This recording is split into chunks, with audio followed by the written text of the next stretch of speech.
in that same front page below the fold. The merger of St. Luke's, I guess it isn't below the fold, of St. Luke's and Beth Israel Hospital in New York. It is. Again, this is more of a trend story than a big news story, but it's an example of how since 1993, amazingly enough, coinciding with the defeat of the so-called Clinton reform, that American medicine through the marketplace has completely reinvented itself. Now, a lot of the reinvention has been experimental and innovative, and there have been a lot of disappointments and failures along the way. But in fact, exactly the problem that President Clinton campaigned in 1992 on, and saying that only government could solve, that is, the rise in medical costs and the shrinkage of the number of people covered by private health insurance, is in its sort of crude, lumbering, often brutal way being directly handled by the American marketplace. That costs have come down. The rate of medical inflation has fallen to below 4% over the past 3 years. Americans are switching from traditional medicine to HMOs. As a result, the number of people who are losing their coverage is being stabilized. And stories like this are just give us periodic glimpses of a marketplace that is being reinvented in a creative way. And it warns us that just as we now see that the 1993 Clinton health plan would have aborted a lot of these important changes, that we have to be very wary of what the president plans in his second term. He again plans to monkey, this time in a more cynical and opportunistic and less coherent way than in the first term with the American healthcare marketplace. And again, this should be stopped. There are always going to be horror stories when you have a marketplace that is churning and reinventing itself as rapidly as this one. But on the whole, this is a story of tremendous creativity and dynamism, and it should not be interfered with. Any thoughts? You're Canadian, aren't you? Are you a refugee from the single payer? Do you consider yourself to be? The summary line on the Canadian health care system is Canada is a great place to be when you're not sick. That if you twist your ankle, I'd much rather twist my ankle in Toronto than in Washington. I go to a hospital, the doctor looks at me, I come out again, no paperwork, no forms to fill out. If, however, I'm sick, if I need an MRI, if I need a CAT scan, if I need a world-level surgeon, I would much rather be in the United States than in Canada. That for all its bureaucracy and inefficiencies and inconveniences, the American system does do a better job of providing high technological medicine than the Canadian. There are more, I think there are more CAT scan machines in metropolitan Washington than in all of Canada. Well, the United States is a richer country too, but I mean, as someone who was brought up in, I can't believe that one couldn't close the technical gap without compromising the principle of healthcare. I mean, I think it's just extraordinary that this country and South Africa are the only countries that can be described as advanced, which don't have a national health provision of some kind or another. And my experiences with it here seem to have persuaded me, at any rate. They combine the worst of capitalism with the worst of socialism. I mean, you can turn up, and if you haven't got a Visa card on you, they'll send you away. But the amount of paperwork and bureaucracy and paper shuffling and duplication of work that's involved in doing it is absolutely terrifying and would disgrace a Stalinist banana republic.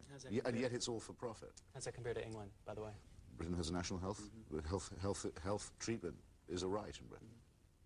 And it's the one thing of the one aspect, the one achievement, I should better say, of the post-war Labour government that not even Mrs. Thatcher dared to touch. I don't know about the British situation. The way I would compare the United States and Canada is in Canada, we have these immense queues for all kinds of important operations. Everyone has insurance in Canada, but not everybody gets care. In the United States, it turns out almost everybody gets care, although many people lack insurance. So there's a choice. I won't defend the American system. It's obviously, it does combine the worst of both. It's also, by the way, a system in which the government looms very large. That's the cause of a lot of the problems. The federal government is the single largest purchaser of health care in the United States. But as this story shows, that the private market has tremendous creative potential in the United States, and it should be let free. Well, the private market certainly knows how to do mergers, but I felt I knew that already.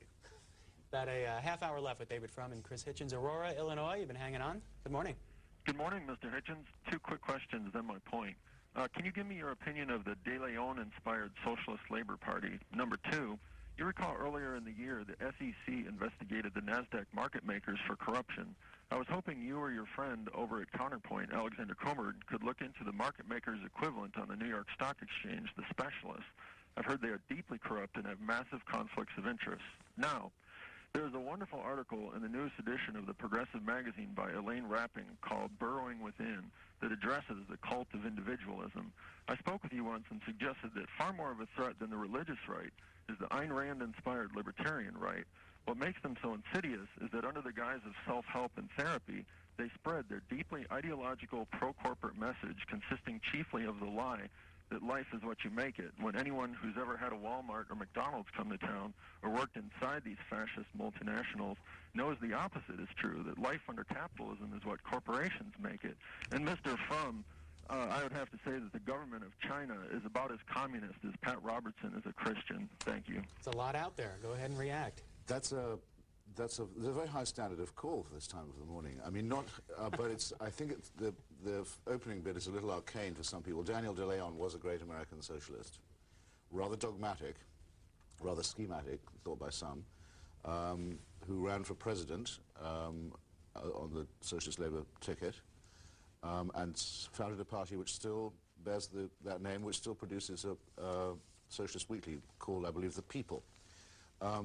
James Connolly, the great Irish Republican socialist revolutionary who was murdered by the British after the Easter Rising, got his early training in Daniel de Leon's party. Let me see. On the NASDAQ, I'll have to pass. I'm sorry, I just don't know enough about the SEC and NASDAQ, and I missed that story. As for what you ask about Ayn Rand and her influence on the American right, I think it's extremely interesting.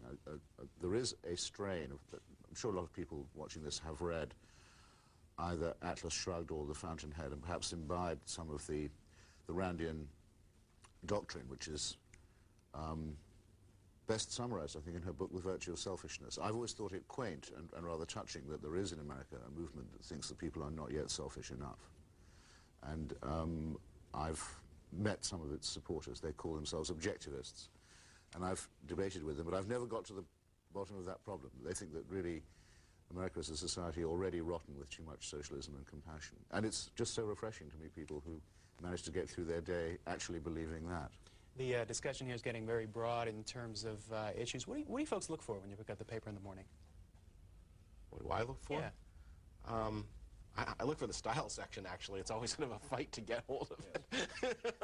I'm ashamed to admit that. No, I became a journalist because I didn't want to have to rely on the newspapers for information. And I can't imagine what it's like for people who only do get their information that way. I mean, I get all my information, I think, from talking to other people in Washington.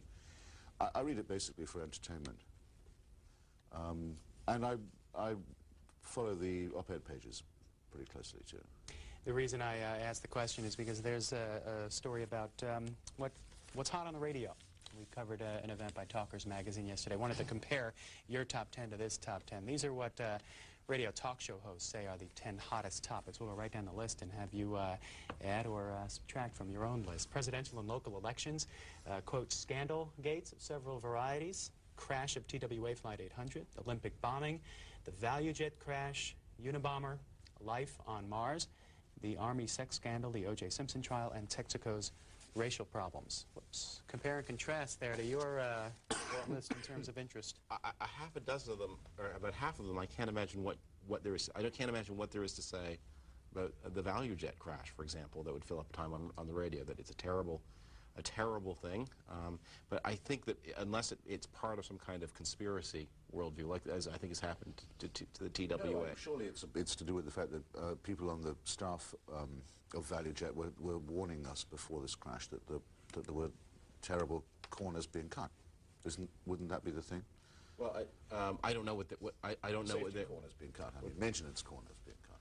Yeah, I don't know if that's exactly why it is that this is so exciting to the people on talk radio. I would move life on Mars much higher up the list. Number one? Not quite? Well, over some local elections I would. Yeah, actually, no, I think it's up. I read a book once by a man I do look for in the paper is John Noble Wilford, the science writer of the Times, the New York Times, who wrote a wonderful book called Mars Beckons about the possibility, not that there is life on Mars, but that life could be created there, that the conditions for it exist, and that by seeding Mars, do I look like a complete crackpot when I'm saying this? That by seeding Mars with nitrous oxide and so on, you could create clouds which would one day create rain, which would one day create life. This is a real possibility, apparently. Absolutely enthralling book. that one could organize